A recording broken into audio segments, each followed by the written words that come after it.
Just send your light.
screaming from your soul.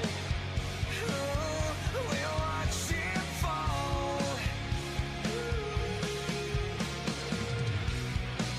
Now you count to walk on.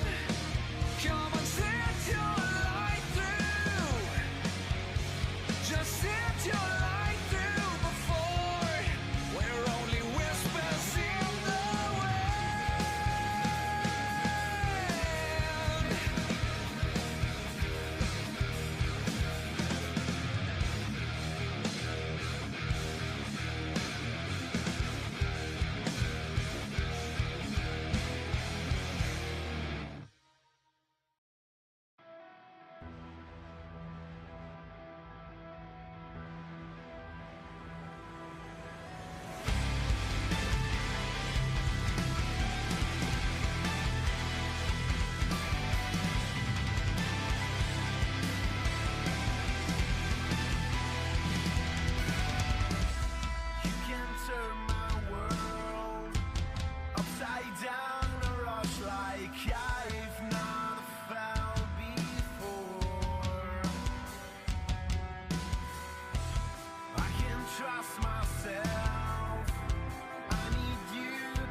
Will you follow me when the sky starts to change? Yeah, we won't be afraid. We'll never be the same again.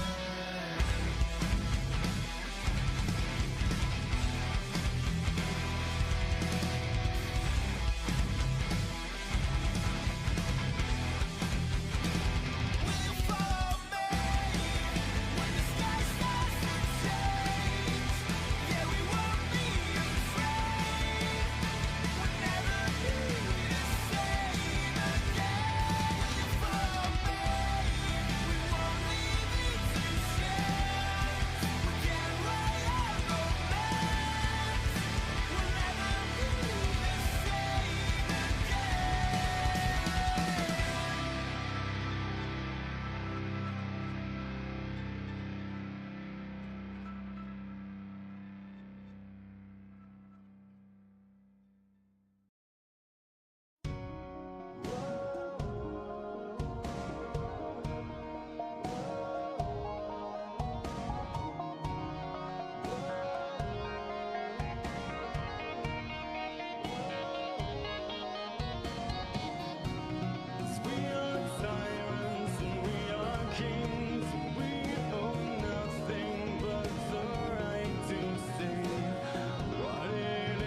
Hello, happy Friday, everyone. It is time to talk about the Smack Diggity Downs before the weekend festivities of Saturday night's main event and Evolution. We had some go home segments. We have some stuff to kind of build up towards SummerSlam, which we'll talk about, which deal with some celebrities, maybe one match that ended in a very quick roll up and all that, and some timing that wasn't the best that I'm sure the internet just loved to see. But we'll sit here and talk about it tonight.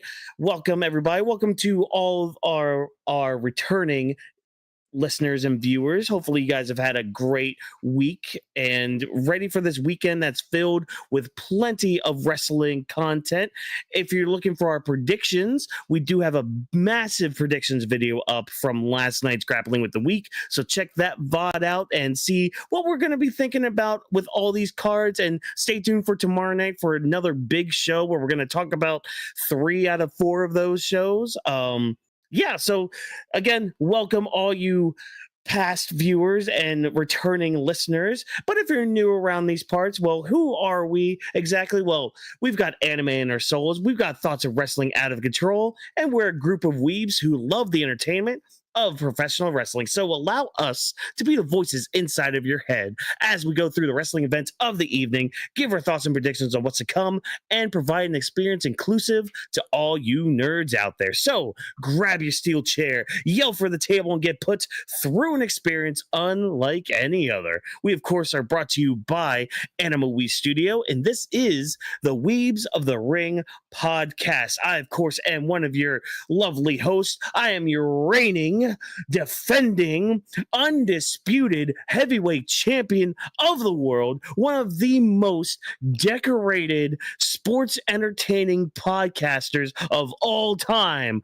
Watkins here, helping to guide us through the nights of the wrestling festivities and all that. But of course, never alone in this endeavor, because if I was alone, there'd only be one human in the world. There's a lovely gentleman here. He's going to help us process these stories that we try to consume on a weekly basis in these wrestling programs. He is the man known as the genius of the mat. Ladies and gentlemen, give it up for Drop This Box. Drop, how you doing tonight? I'm doing pretty good. Like you said, we got a load of shows to get through tomorrow, and yeah, it's going to be our first time actually diving into 3 shows at once, so that's going to be interesting in itself. At least 2 of those shows is early in the afternoon, and you could digest the other one a little bit later, so at least there's some breathing room in between, unless All In decides to go on for however long, because we don't really know when the AEW pay-per-views typically end, but we'll have to wait and see exactly what happens with that, because, like I said, I mean, we talked about Kenny and Okada going for an hour last night, so you never know, it might be even longer than that.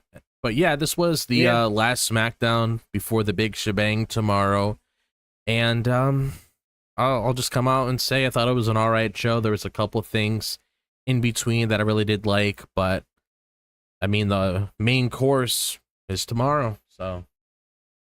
Yeah.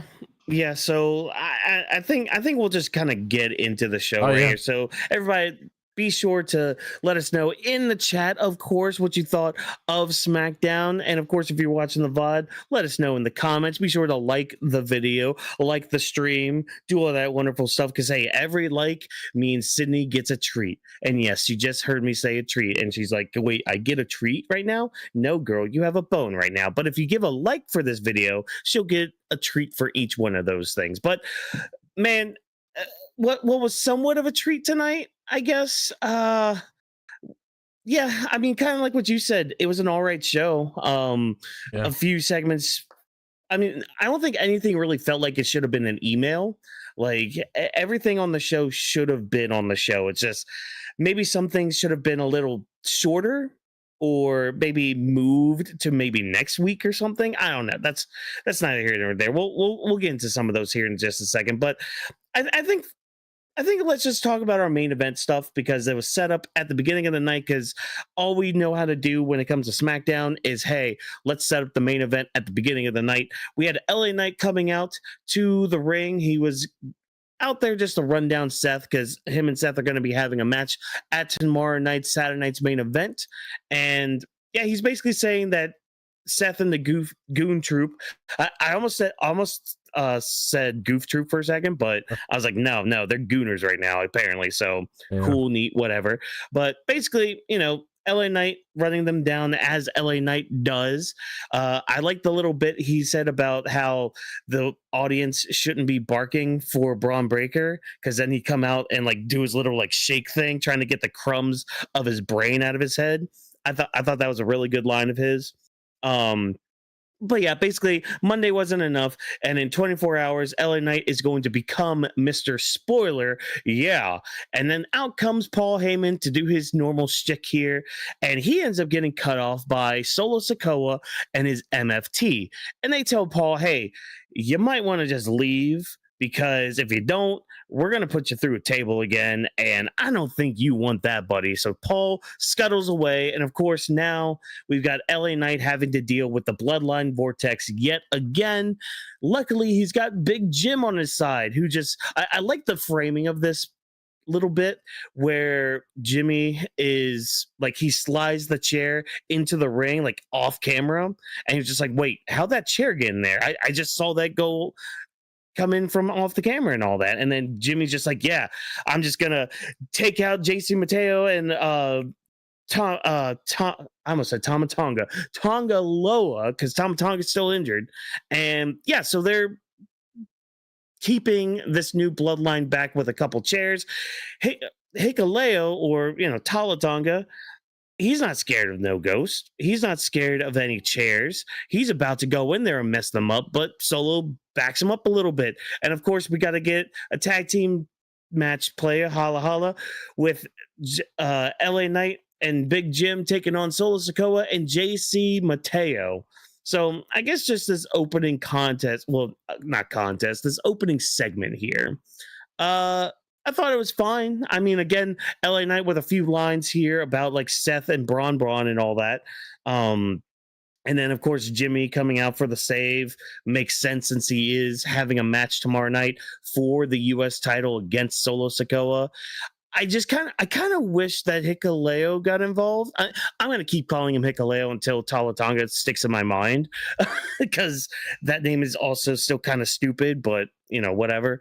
But yeah, I mean, what do you think of this opening segment itself? I mean, to be honest, kind of basic, but I did like some of the lines from LA Knight and a little bit from Paul Heyman too, when he came out there.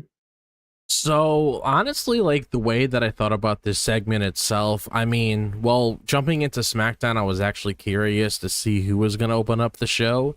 And LA Knight was one of those people that I had in mind that could possibly open up the show. But then I was thinking, well, he had a little something on Monday, maybe somebody like Cody or whoever would be on the show, or, something along the lines of that or whatever. But it ended up being LA Knight, which is perfectly fine, because, he does have a match tomorrow for Saturday night's main event. He is going up against Seth Rollins, which is a pretty big deal for him. So when you had him coming out there pretty much talking all that crap about Seth Rollins and his whole group and everything, and then you had Paul Heyman come out and all of that, like, I didn't enjoy that, because I like seeing LA Knight in that picture when it revolves around, something outside of the box that we don't typically see him in. So that's why whenever he started bumping heads with Seth Rollins, I'm like, okay, this is new, this is different, this could really help elevate LA Knight, even though he is, elevating every time you see him. Being in the ring with somebody like Seth Rollins is definitely going to do wonders for him in the near future, and I'm really hoping there's a clear path with that. So I did like the exchange of dialogue in between, but then you had everything else where you had Solo come out with the MFT group, which I don't even think I'm going to get used to saying the MFT group a lot, to be perfectly honest. Yeah. And then you pretty much just had things I expected to go out, with Solo calling out Paul Heyman, saying this and that about him, which you ended up seeing Solo barking at him a little bit later in the show when we were getting off of air because of the result of that match, which we'll eventually dive into. But other than that part that I mentioned of LA Knight and Paul Heyman and all that, I mean, seeing this pretty much setting up a tag match of LA Knight and Jimmy versus Solo Sikoa and JC Mateo, it's like, okay, I mean, it's nothing that really pops out at me, because it's like, if it was up to me personally, I probably would have just had this segment between LA Knight and Paul Heyman, and maybe have, something with Jimmy and Jacobs, because we didn't see him on the show involve himself with the MFT group, considering that's who they're dealing with right now. Because I don't really like seeing LA Knight involved in the Bloodline again, because it just, he just felt, even though he's been with them so many times, it just felt out of place tonight, because he really wasn't there. And obviously when we speak on the match, we know other things that happened to really close out the show, which made sense given what he's doing right now. But I mean, outside of what I said, really, the rest of it, I guess I didn't really care too much about when it came to the whole Jimmy thing and the match being set up. I'm like, okay, another Bloodline tag match. I think with me, I kind of wish it was somebody else besides Solo and JC Mateo. Yeah. Especially, I mean, we can kind of use this chance to kind of transition into the match itself, because I mean, not much to say about the action. Just your typical, oh, here's your tag team match that was set up earlier in the night, everybody. This is what you're getting. Cool, neat, awesome. I'm surprised they went with Solo and JC Mateo. Like, I get it, they might be saving Talatonga for another time, which fair on that point.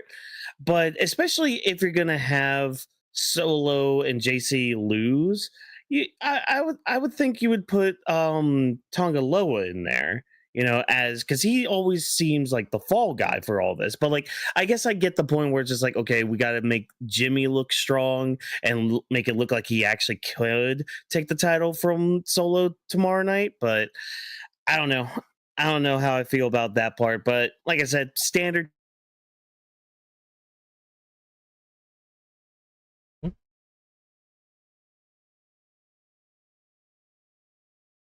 Uh-oh.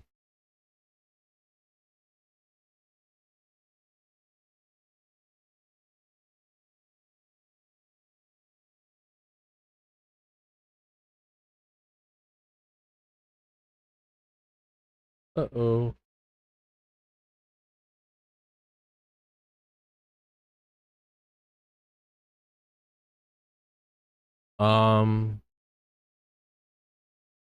Hoping everything's okay on my end. Let me see.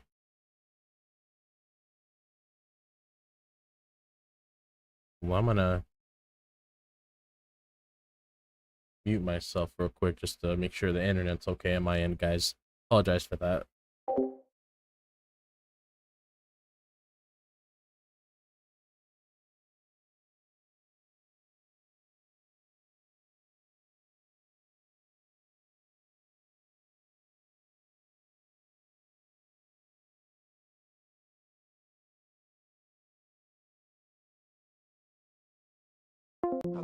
I'm all gas, no brakes tonight. What happened?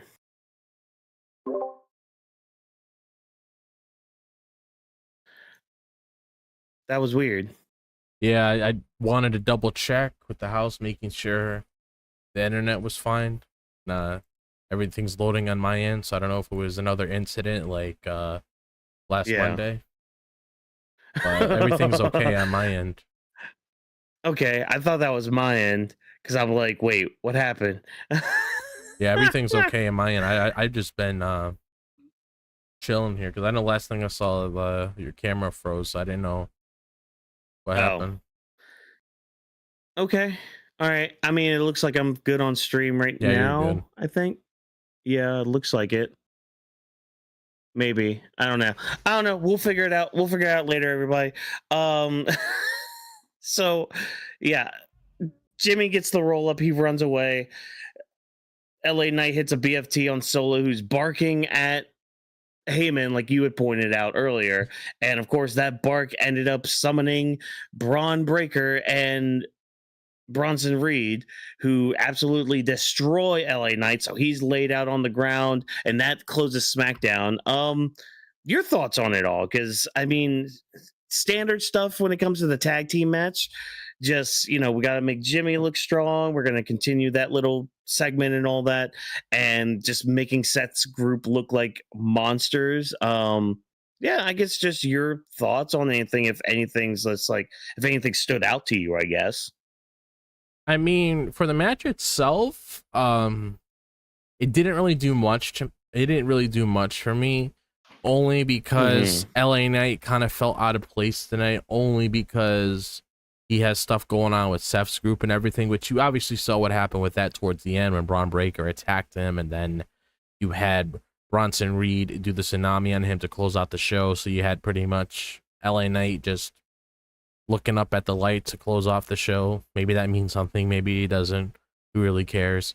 But it's like, other than like all the shenanigans that happened towards the end and everything, I mean, didn't really do much to me. Like, I just couldn't really grab onto this main event at all.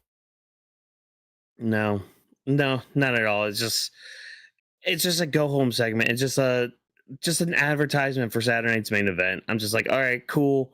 I mean, I'm gonna watch it anyways because we're gonna be reviewing it anyways. But I mean, neat, you know, like, yeah, no other words beyond that.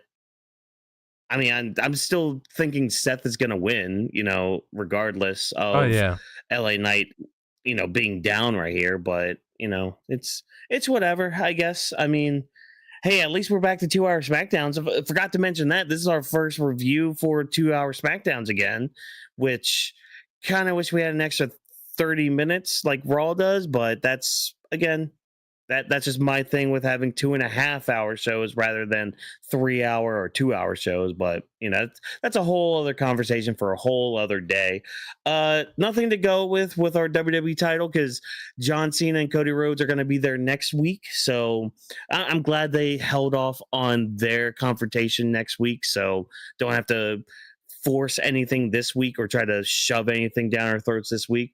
So let's go ahead and continue on with our mid-card stories. We had the tag team titles on the line tonight. The Street Profits taking on the Wyatt Sicks. The intimidation factor will not work on either team early on. I love this part with like Montez Ford and Dexter Lumis kind of like trying to scare the other person in the ring or like intimidate them a little bit, just kind of showing them, hey, we're not scared of you, you're not scared of us, let's just leave all of that now and just get into the action. And yeah, I thought this was a really good tag team match. You know, I actually was pretty engaged in this. I was curious how they were going to do this and if the Wyatts were going to pull it off and how they were going to pull it off. So yeah, just a lot of action that you would normally see from the Street Profits when it comes to like Montez Ford doing the high dive shit. Angelo Dawkins like running wild. Like he probably looked the best he's looked in a long time. Probably since the TLC match that they had. Or maybe one of the matches they had with Fraxium, but you know, he really stood out to me tonight. Did Angelo Dawkins. But of course, after Montez Ford hits the frog splash on, I believe it was Dexter Lumis. It was one of them. Anyways, Eric Roman then pulls Montez Ford out of the ring because, yeah, I remember now because it was Joe Gacy who distracted the referee so Eric Rowan could do this. And of course, Dawkins takes out Eric Rowan so that way he's out of the match, but it kind of takes out Dawkins as well.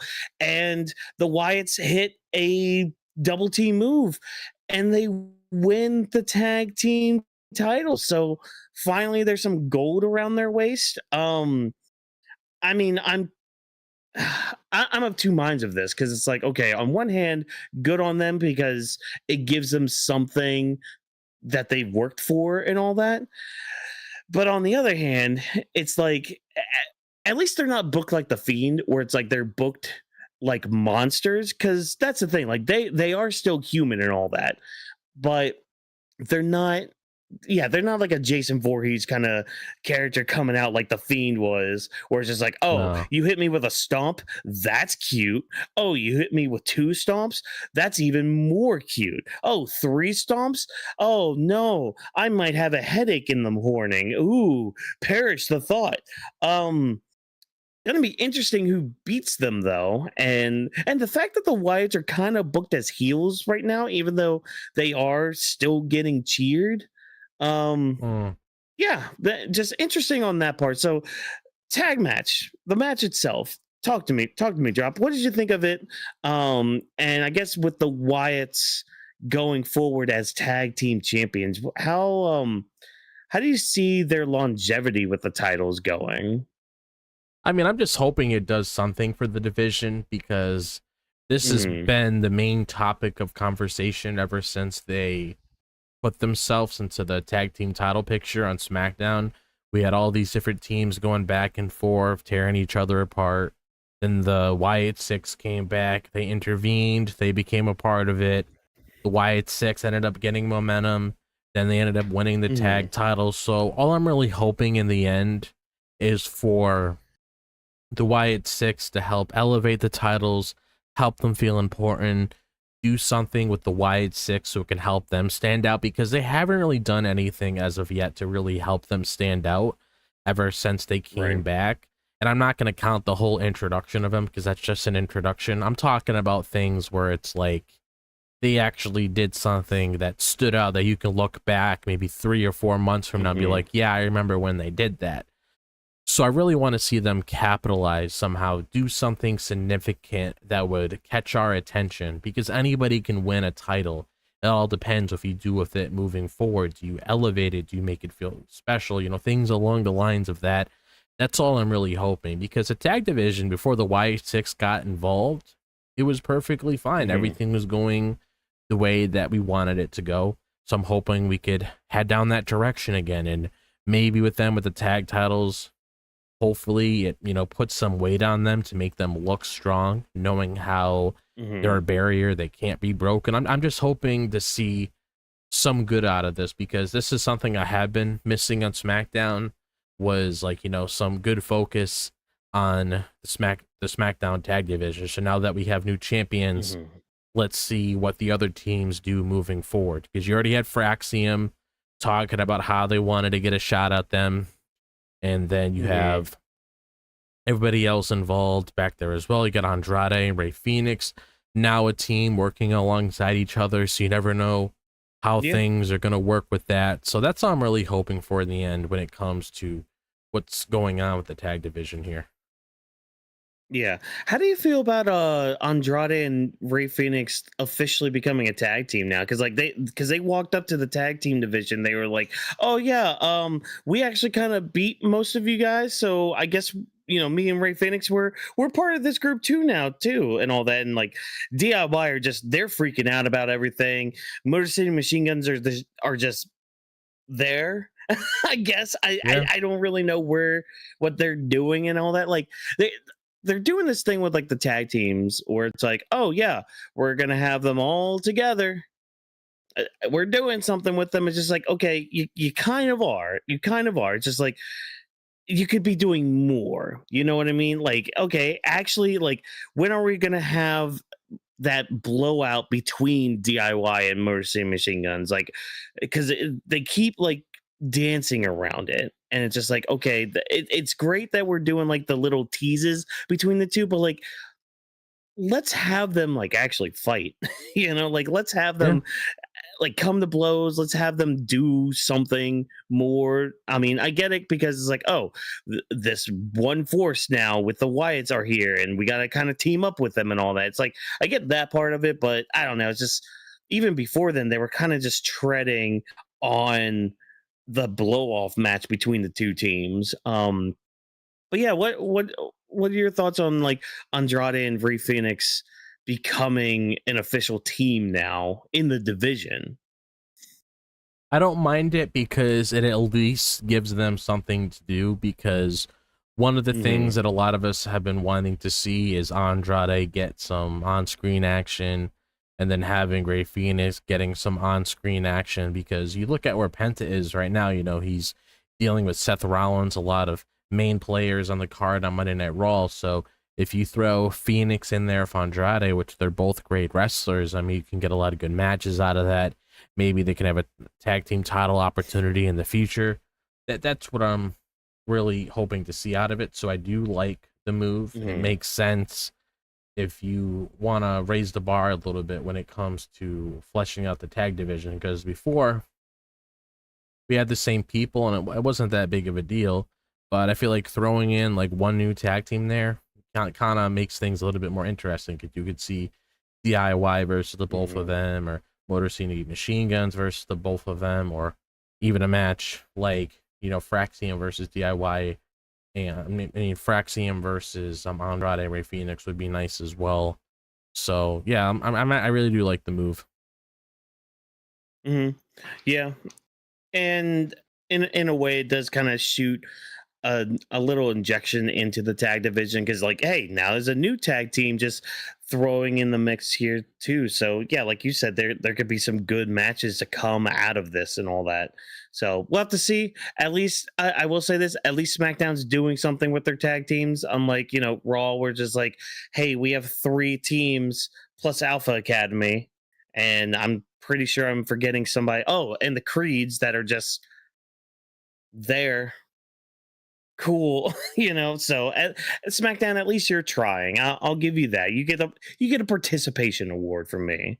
But and speaking of trying, let's move on to our next segment here, because WWE are very much trying to get like any celebrity they can and any like big name they can and all that.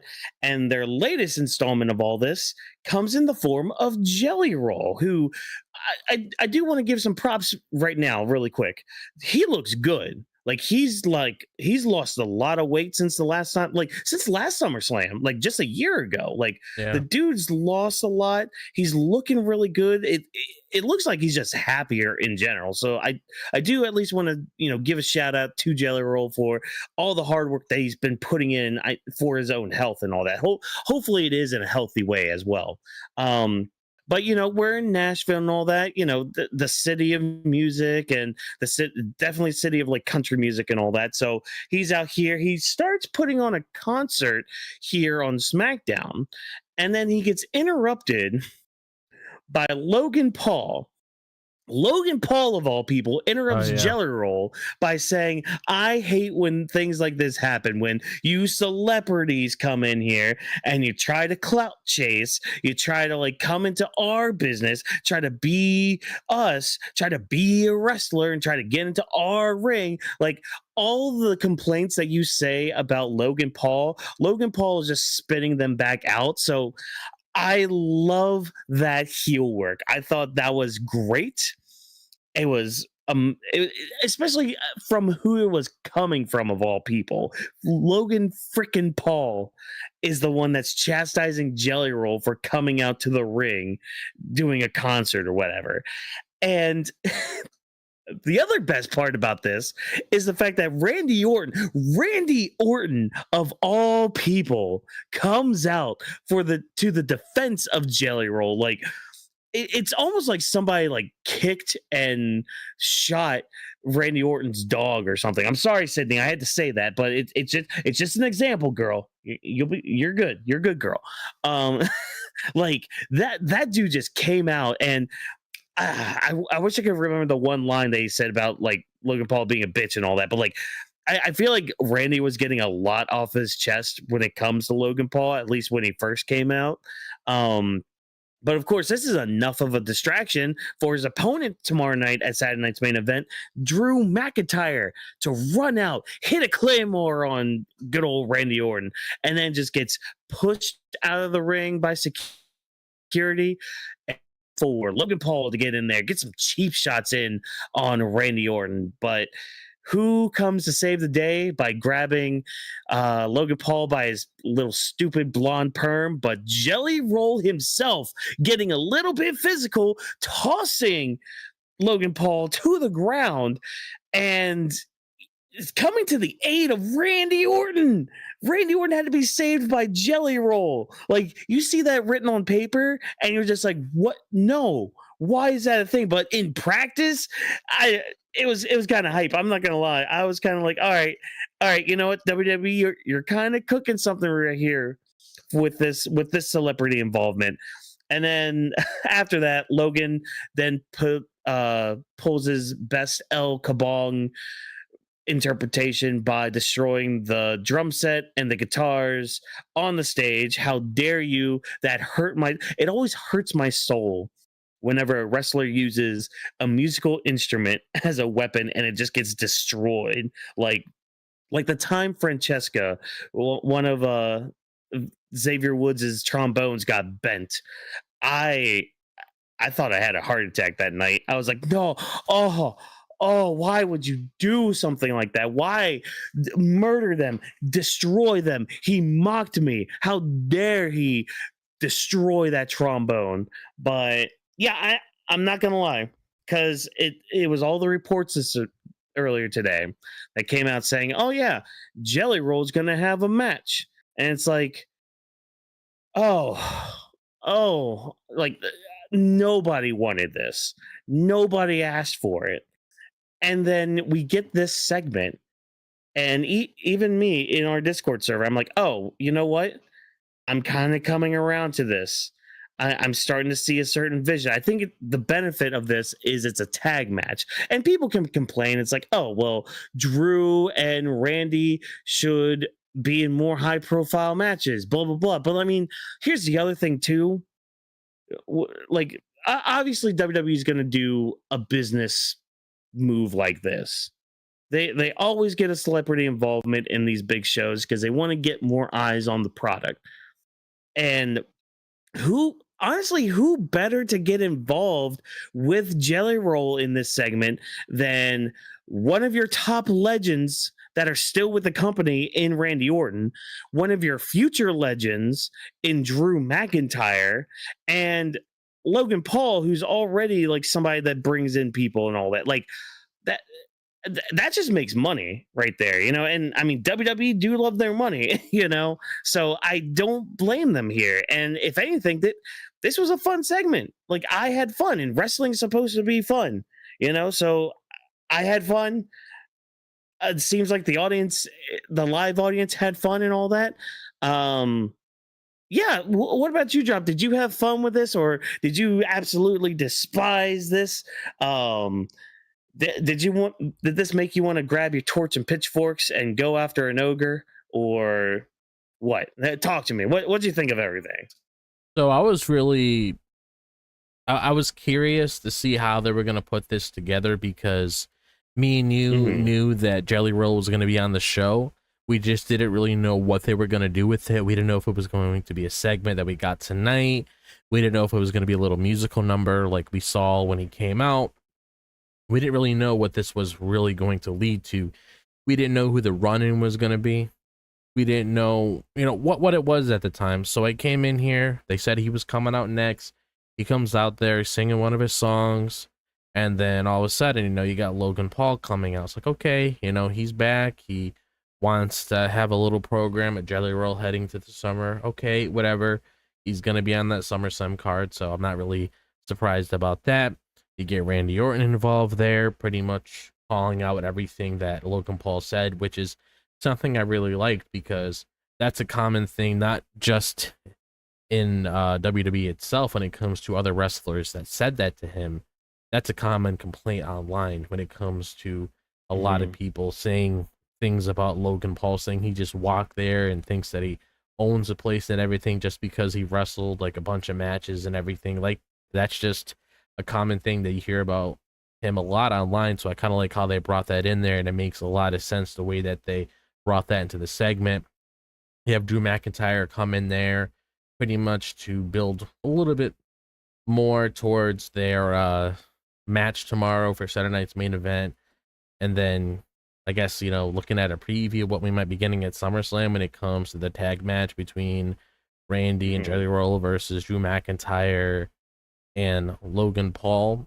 And then you also have Jelly Roll wanting to be in Randy's corner tomorrow. So, I mean, that right there pretty much tells you, like, yeah, there's going to be a little bit of longevity here when it comes to where this match is going to take place. So more than likely, you'll get the official start with that tomorrow, depending on what shenanigans take place. Because if Drew McIntyre is going to be taking on Randy Orton with Jelly Roll in Randy's corner, then more than likely I want to be surprised if you see Logan Paul out there as well, which is going to be interesting to see them work together, because Drew's kind of the person I would expect to also call him out on a lot of that bullshit too, considering that he's really upfront about a lot of things. So I'm very curious to see how that partnership is going to go.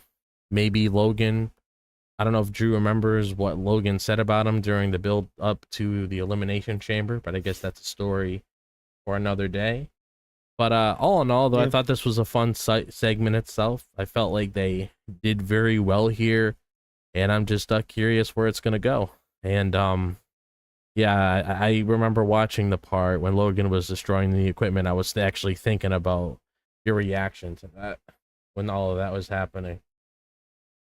I get it, because they probably get like older instruments that are going to be destroyed anyways. So, but it still just hurts my soul, because like I've been in many band rehearsals where it's just like somebody hits like a gong too hard or a bass drum too hard, and it's just like, wait, hold on, don't do that. And like I just always remember like percussionists always being wary about other people touching like certain keys to tighten up drums and all that. Like it just hurts, man. It really hurts, especially like I can always get over the guitar, because that's just, again, you have El Kabong from back in the Wii days of cartoons and all that, like breaking guitars and all that. You had freaking Jeff Jarrett doing it for years, even till this day, breaking guitars over people's heads and all that. So like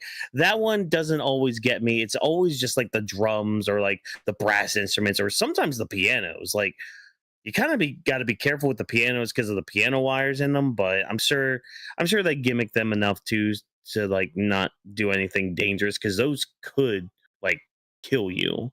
But yeah, again, I thought it was just a fun segment, you know? I mean, it may have gone on a little too long, which might have led to what we had at the rest of the night, at least with the next two segments that happened on SmackDown. But I just thought it was fine, and I don't know what's going to happen tomorrow with Jelly Roll out there with Randy Orton. Yeah, but you know, it'll probably just be more build up for the tag match at SummerSlam. So, all right, cool, neat. I mean, I'll be curious to see how Jelly Roll moves around in the ring.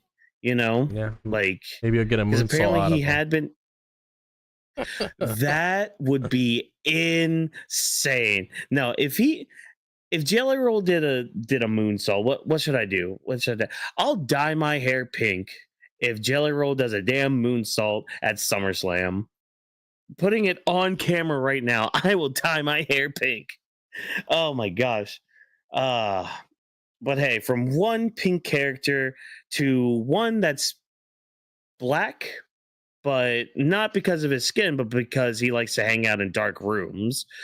We had Aleister Black taking on Ron Killings, because this thing has been boiling up for a while now. It's time for them to has a fight, and they do has a fight, and it's a very quick fight. If anything, these two guys moved around quicker in that ring than anybody else on that roster tonight. Like these two guys, especially Ron Killings, like he was doing splits, jumping up here and there. Like it was awesome to watch. And like Aleister Black with his strikes, he was really locked in on them too, like really making them look like they were something really devastating. But after a certain point, Ron Killings gets out of the ring, grabs a chair. He's going to try to get disqualified, but hey, nope. It's the chairs gets taken from him. Now Aleister Black has the chair. He's about to use it, but the ref takes it away. Oh, you naughty Aleister Black, you. But he gets rolled up and loses a match. He gets pinned, drop. When's the last time Aleister Black got legit pinned? I don't remember. Yeah, I don't think all. He has. Ever since he came back, he hasn't. Yeah. Or, I mean, dare I say, AEW. When was he pinned in there? Like, exactly. Like, the shrug should be enough. Like, Adam Cole? You would have to look it up, obviously. Was it at that match? Maybe. Yeah. Yeah, maybe Adam Cole. But even still, it's just like, it's been a while. Like he's somebody that does not get pinned, and especially when it comes to the IWC, when it's just like, oh, Aleister Hogan, really? Whatever. Nah, the dude lost to a roll up to Ron Killings tonight, and Malachi Black, not Malachi Black. And now I got the Malachi Black on the mind. Aleister Black goes into the back. He's looking for Ron Killings, and he gets stopped by Damian Priest. But Aleister Black ends up stopping Damian Priest instead with a good old knee, Black Mass, and I'm excited. I'm ready for their match. Hopefully at SummerSlam. I think they both could put on a really good high profile match at the show. And yeah, I mean, good for Ron too, because this kind of shows it keeps going with that change of character he's had, where like ever since his stuff with John Cena, he's kind of cracked a little bit. And I mean, he's not the fun loving R-Truth anymore. He's Ron Killings, and he's going to do anything he can to win a match, which he did tonight. He brought the steel chair in, he used it as a distraction, and rolled up Aleister Black for the win. So good on you with that, Ron Killings. But Drop, what do you think of this? I don't want to call it a segment, because even though, you know, there was some action with a match and a result, it was kind of more of like pushing the Damian Priest aspect of the feud. But what do you think of everything? I mean, I thought the match was all right. I mean, it wasn't anything crazy, like you said. This was a pretty quick match, the way that everything played out, especially when it came to the whole chair thing that he used as a decoy to really roll up Aleister, which is like another question I really have. Like, I just want to know what's going on with Ron Killings, because outside of the John Cena thing, I really don't know what his direction is as a character when it comes to what he's going after, because you can't just base the whole thing on like John Cena this, John Cena that. Like, there has to be more to it. Like, we get it, you know, he wasn't a big fan of what John Cena did, and I'm pretty sure he'll get his hands on him once again. But he's pretty much saying that, oh, you want to see the real side of me, the whole truth and everything like that. I mean, let's see it. I just don't know exactly what that is. And I mean, I'd be lying to you if I said this. I wasn't that big of a fan of the whole roll up on Aleister Black, even though I'm pretty sure he's fine. I just don't get it, because if it was leading to something with Ron Killings, that's a different story. But obviously, Aleister Black and Priest are going to be the next program that we're going to see, because you got Jacob dealing with Solo Sikoa now, so that whole thing that we saw with the US title isn't really a thing at the moment. So we'll get to that whenever we do in the near future. But the next program here is Aleister Black and Damian Priest, which should be really good, because we saw the build up to that after the match, where they ran into each other in the back. Priest was trying to calm him down, and then he ended up walking away and then attacking Priest after that. And then obviously that's just beginning everything there, which, hey, if that's the SummerSlam match, I mean, I wouldn't mind it at all, because that would be a pretty good match. Something that's, I would say, meaningful for Aleister ever since he came back to actually sink your teeth into. When you get both of those guys in there, they have, I would say, a similar thing when it comes to wanting to be in the darkness all the time. So that's just another thing in itself to be interesting to those two guys. But the whole thing around Killings, I mean, I don't really know how he factors into things. Like, I don't want this to be one of those things where it's like, okay, you know, I want to attack John Cena all the time, let me attack Aleister Black all the time, because of everything that played out with this. Like, I just want to know what the guy's doing. Like, I'm just so confused when it comes to his direction. I get what the message is when it comes to who he wants to be now. I get that. I just don't know who he's going after outside of John Cena and all these other things that he ends up doing. Yeah. I think the way I've been kind of interpreting Ron Killings is kind of more of a crash out kind of thing, because his childhood hero basically betrayed him. So it's just like, okay, well, the world is basically just crap now. It's over now. Like, I don't have anything, because my childhood hero John Cena just told me to go F myself. Like, no, I can't do this. I can't do this life without having John Cena as my role model. Like, okay, fine. I guess I should quote unquote embrace the hate as John has, Mhm. and that's kind of where we're at with this Ron Killings thing, where it's just like, I hate everything. I'm I don't have anybody else. I can't trust anybody else. Even though, like, well, now he still kind of trusts like priests and all them, but to a Yeah. point though, because it's like he's kind of doing things irrationally too, like that's the thing with Aleister Black, because like he attacked Aleister Black's opponent a couple weeks ago, which kind of kickstarted all this. Like he just came out, attacked what's his face from Pretty Deadly, and just left. And then he kept interrupting Aleister Black. So it's just like I feel like there's not really like, yeah, the main target is John Cena because of what happened.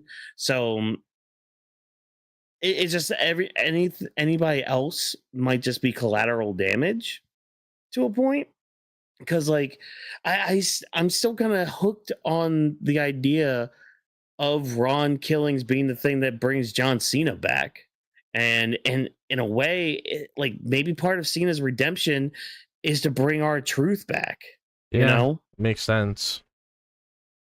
yeah, because like he's the one that created the monster. Like we talked about Seth creating Roman. I mean, in a way, John kind of created this monster in Ron Killings.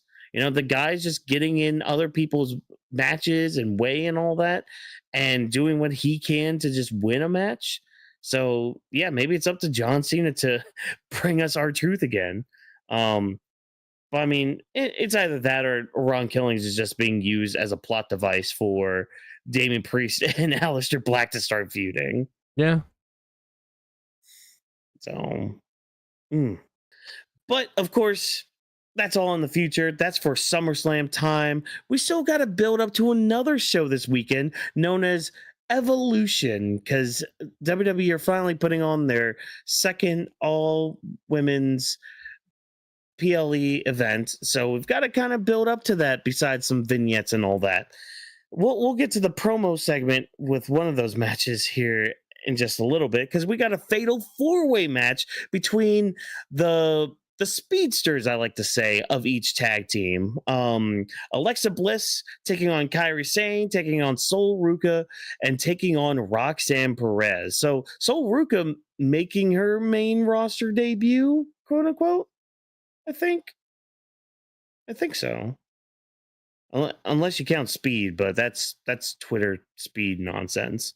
Um, I like the little. It was a very brief segment before this match with Alexa and Charlotte, where they kind of tease each other because Charlotte's like dressed like a cowgirl and all that, which yes, I'll thumbs up for that one.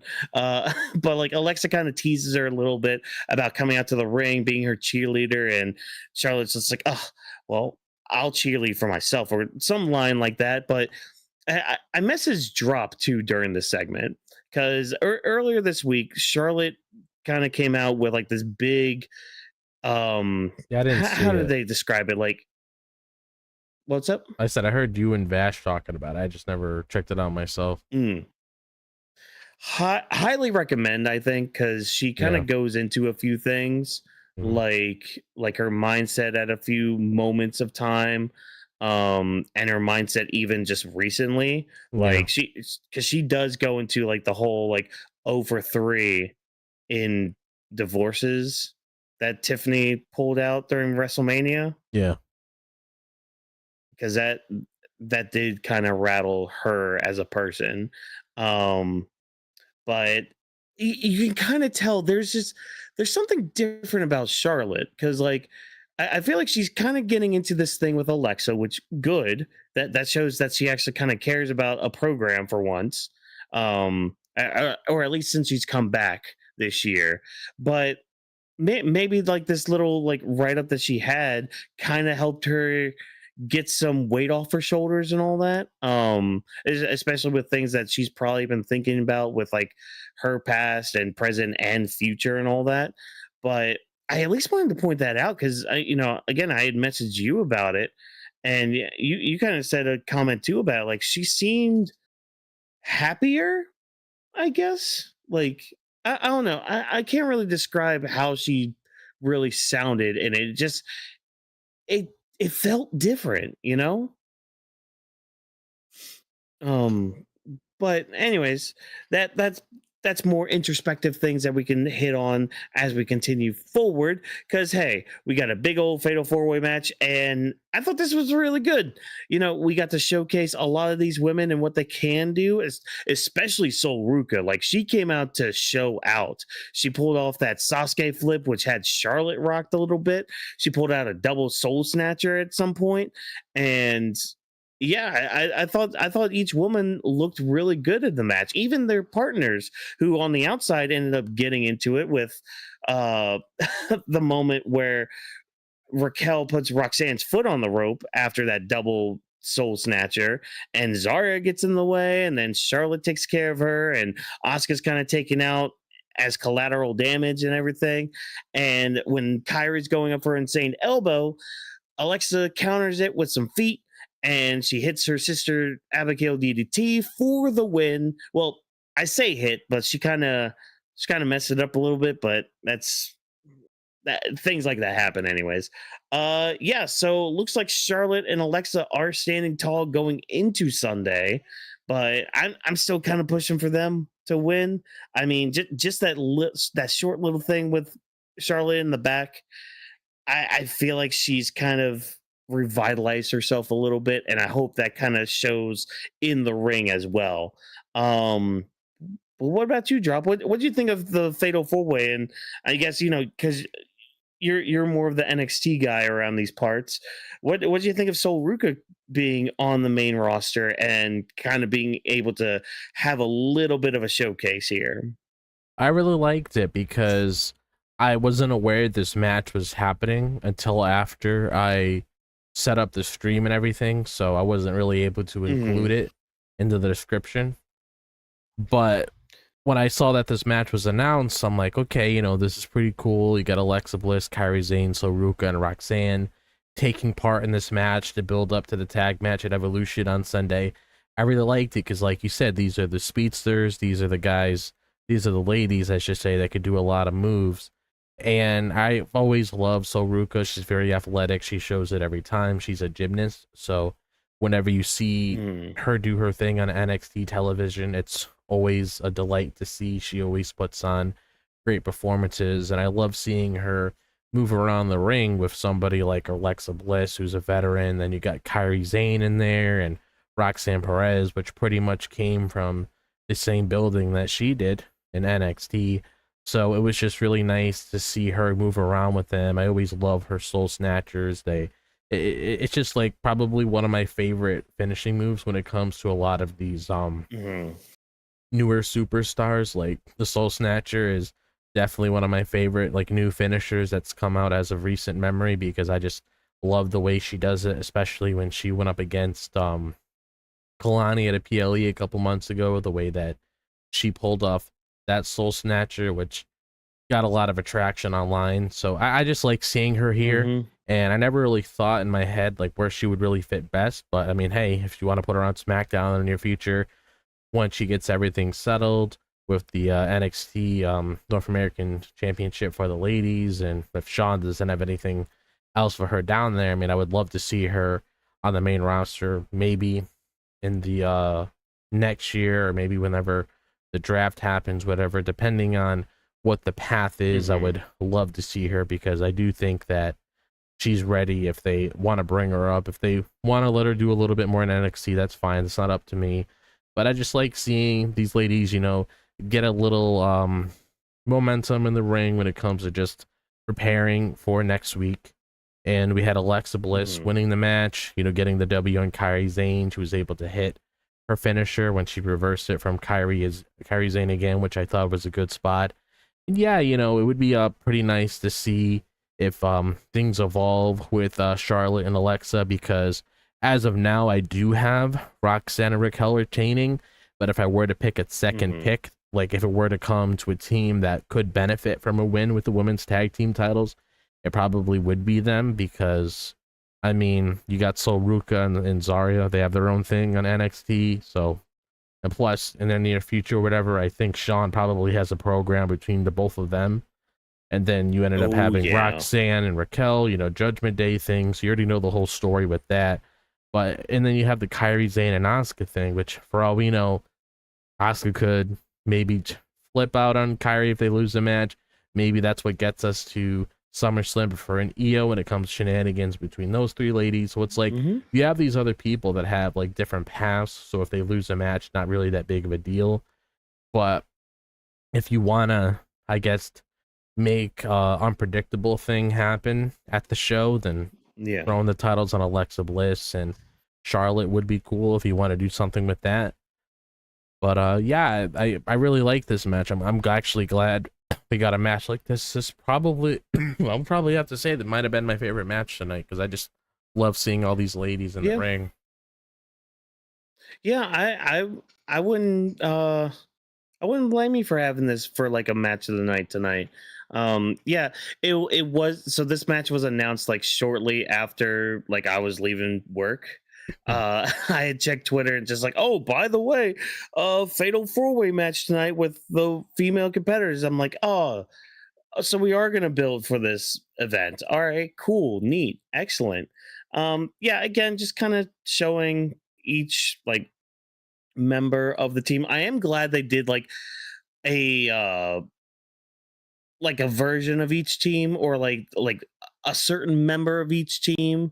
And what I mean by that is like, again, like the speedsters, like this is all like the smaller speedy characters of each team, whereas like their partners outside more of like the powerhouse versions, or like the technique versions, if you will, were, they were watching along and they were the ones to like cause distractions or get involved in the match and all that. And like they were able to do their own thing with, Charlotte coming out on top with it. So yeah, I mean, it was a good segment, I thought. So yeah, it was good. It was good. I really liked it too. Now our quickfire segments. We do have one quickfire segment here tonight because there's two other matches we gotta do some sort of promotion for Evolution. Let's just lump them all together. Why not? Trish and Tiffany are face to face, and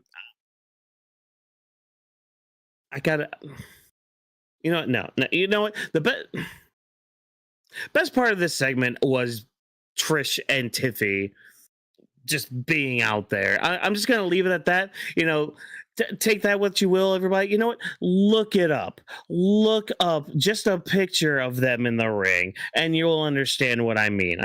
I'm keeping it very vague right now because, damn, like how did Ron Simmons put it? Damn, like holy Jesus, first crush indeed. Like.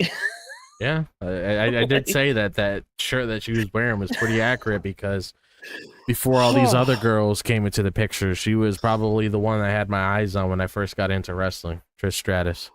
Oh my God. Your world champion was having the vapors. I'll tell you what. But yeah, so they got to have something, right? So they're going to have a face-to-face. It was not good. I'm going to say that right now. It was not a good face-to-face because they got to do something with Tiffany on the mic. Like either turn her heel again or like give her better writing for being a face, or like maybe some classes for pulling off a face promo, because like all of her face promos just sound cheesy in a way, like either cheesy or like she's not believing the words that are coming out of her mouth that she like either studied on a piece of paper or was told, hey, go say this. Okay, I'll try to say this. Like it just comes off not good. So turn her heel. Like after this, just turn her heel, because she was a much better heel on NXT from the segments I saw from there. She was a much better heel when she was on the main roster before she got the title. Like this whole like face run, I'm sorry, I am not enjoying it at all. Like with each passing week, it kind of just irks me a little bit more, but whatever. She's going to cement her legacy this weekend by probably beating Trish Stratus. But the segment's not over yet, everybody, because out comes Naomi, who's just like, I have the briefcase, and then she gets attacked by Jade Cargill. Yeah. To continue their build for their no holds barred match. What do you think of all this? Because I mean, I got other words too, but I want to hear from you first, really quick. I mean, I would probably have to say the same thing, because as soon as I saw these two ladies out there, I was like, okay, I can see where this segment is going to go, because the only thing I could really think of was like, yeah, you know, Trish is a legend. She's been in the business for many years. This is Tiffany's hurdle to overcome when it comes to just establishing who she is, because, you know, you're going to have her cutting a promo in the near future being, you know, I beat legends like Charlotte Flair and Trish Stratus and Bayley, you know, etc., so on, whoever cross her path in the near future, whenever the next person that's where she is right now appears, and they have that little conversation with them before she helps elevate that person. So it's like, I would probably label this as like, you know, the little special attraction when it comes to Trish Stratus and Tiffany. You expected it to happen sooner or later. They had interaction last year at Money in the Bank when they were in Canada. I believe they were in Canada last year, right? I think so. Yeah, because I remember they we'll roll with it. Yeah, I think they did, because Tiffany won the thing last year, and then you had that whole thing with Chelsea Green. So pretty sure they were in Canada around that time. But it's like that's how I looked at this. But yeah, the ladies looked great and everything, like we talked about. You want to see the whole conversation there, you know, be sure to check out the Discord. We'll keep things a little PG on the channel when it comes to, you know, what we said here. I mean, both ladies look great. Honestly, hard not to look great. The mind was racing. Mind was racing, dude. I had a hard time. I had a tough time. Yeah, I had a really. It was. That's what I'm saying. I mean, if it was you want to just take it in, enjoy the moment and everything, I don't blame you. Yeah, they both look great. But and the funny thing is, when you brought up the whole Naomi thing, I was like, I expected Naomi to come out, and then I was watching it with my family. I was like, you know, let's give it maybe 5 or 10 seconds or so, and then you're gonna see Jade attacking her right after. And look at that, Jade attacked her. We end that off just to have that little snippet to build on Sunday with their no holds bar match that they're gonna be having. But honestly, yeah, I mean, it did what it needed to do, I guess, for getting the match on Sunday, which is just gonna be cool just to see both of them in the ring and everything. Yeah, I mean, that's all I have to really say about that. I mean, yeah. And I mean, we didn't really touch on this last night, or I guess we didn't really touch on it much last night. But I feel like I do probably we should probably have this conversation since we do have a little bit of time. So earlier today there was an interview that came out from Trish, where she actually did kind of call out the whole build for Evolution, saying that maybe there should have been a little bit more of a build for it. And then we get this segment right here where your women's champion and her Hall of Famer, who's Hall of Famer contender, get no entrances on TV. They're just in the ring. Like, not even music playing before they start talking, just Wade Barrett being like, all right, let's talk and all that. And it's just like, all right, cool. And then they give like that kind of thing. Like, there was a TikTok versus VHS conversation. Like, what material are you giving these girls, you know? And to give them like this little time for an all women's event that you're trying to promote, that you're kind of failing to promote too, if I dare say. Like, I mean, this might sound nitpicky too, but like it was when Paul Heyman came out earlier in the night, because you know how they normally have like a graphic on the Titantron that's like, Yeah. Saturday night's main event this Saturday, or like, oh, SummerSlam this Sunday, like shit like that. I saw the one that they had for both of them. They literally put both logos on the screen at the same time, like behind Paul Heyman, and you would think, oh well, you know, obviously they got to do that because they got to promote both shows. But like, it felt so tiny. It was like, oh yeah, we got 2 shows. Watch them. You know, but like, I don't know. The promotion felt very lacking, not only just for Evolution, but even for Saturday Night's Main Event. Like, it almost just feels like WWE don't even give a shit about when their big events start happening, because it's like, oh, you know, we got lead to this big event, and then like as soon as we get to like a week or two before the big event, they start talking about the event after that.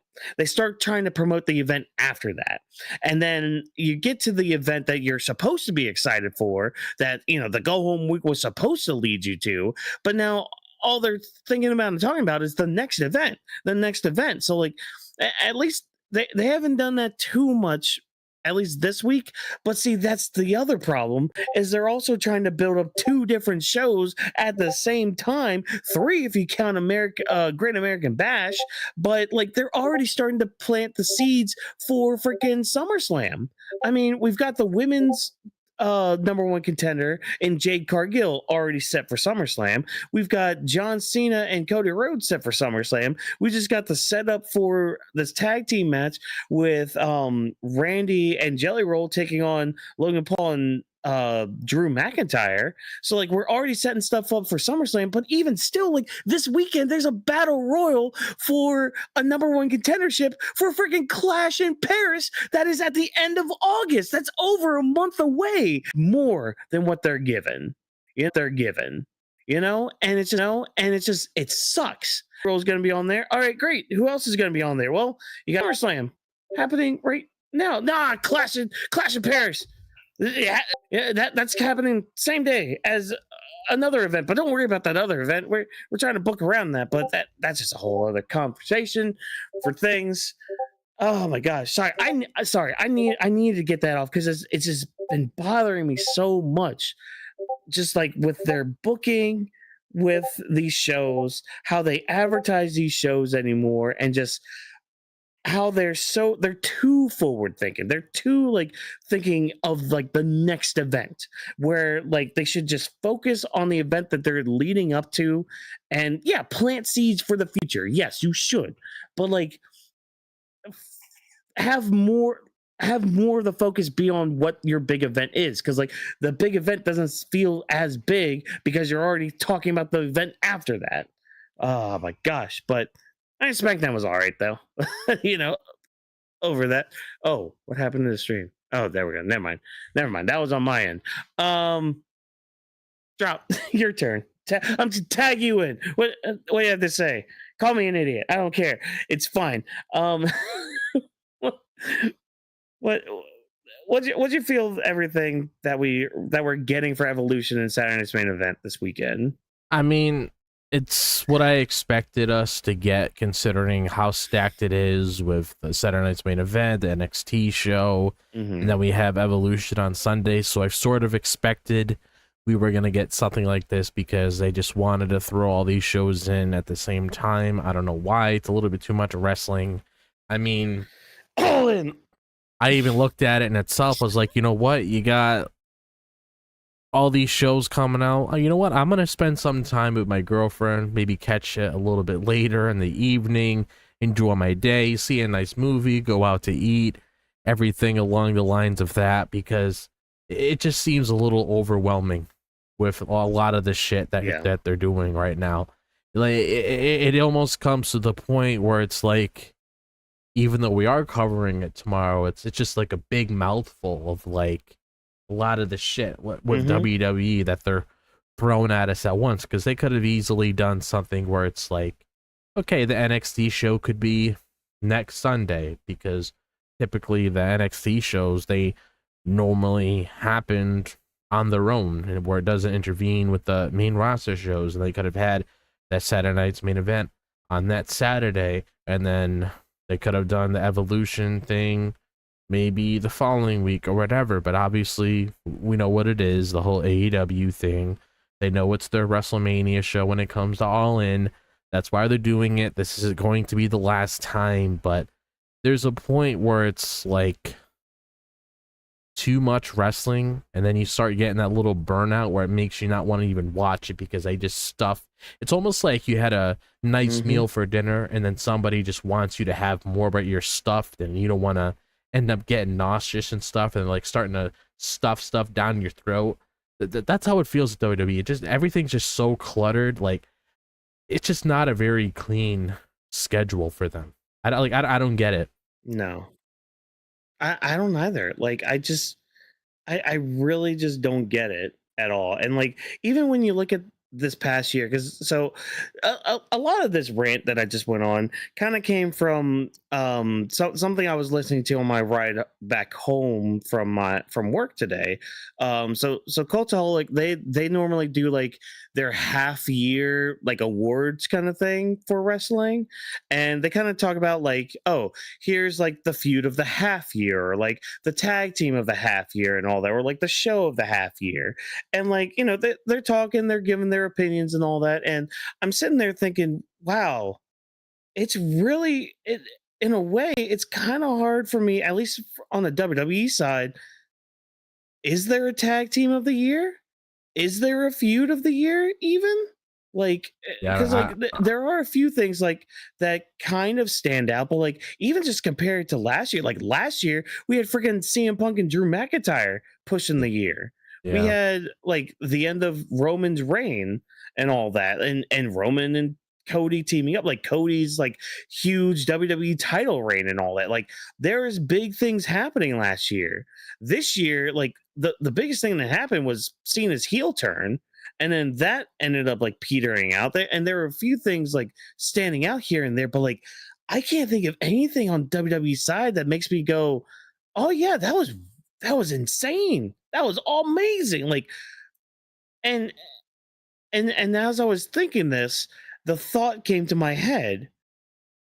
WWE has been playing it insanely safe this year Yeah. when it comes to like booking, when it comes to like storytelling.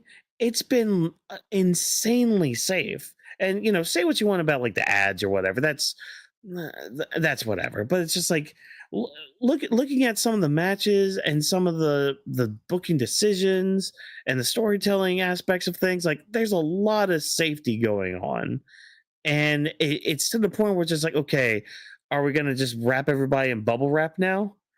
Is that gonna be the next step? Are we gonna start having everybody play ball instead of wrestling and all that? Like, I don't know. I mean, that's just, you know, an over exaggeration, obviously, but it's like you kind of get to this point, like you said, yeah, it's just like, you know, yeah, we're doing this, covering it because we do love wrestling, and that's why, you know, we go on these rants or tangents and all that. But like, it does get to a point where it's just like, I could be doing something different right now. Like, I could be watching anime right now. You know, I could be catching up on shows, or catching up on other games or anything. I could be, we could both be in different Discord calls talking to people and all that, like, or working on our own content, or you know, hanging out with our loved ones and all that, you know, or as like some people on Twitter say, we could be outside touching grass and all that. Perish the thought of doing that. But yeah, it's just, it's times like these where it's just like, come on, just do better, because we know you could do better. Just do better, and hopefully this weekend gives us that. Hopefully this weekend gives us better, because they have a chance to do that. They really do. It's just, you know, there's also, you know, another show that is going to be doing some amazing things, I think. And WWE's got to be part of that conversation. Like, they've got to do something this weekend to really get us talking in a positive way, because the other way is not fun. I want to have fun with my wrestling. I had fun tonight with Jelly Roll. I legitimately did. Like, I was not looking forward to it after seeing it online being like, oh yeah, he's gonna be part of SummerSlam. I'm like, Nani? What? No, no. What about other people? Other people can be on the card too.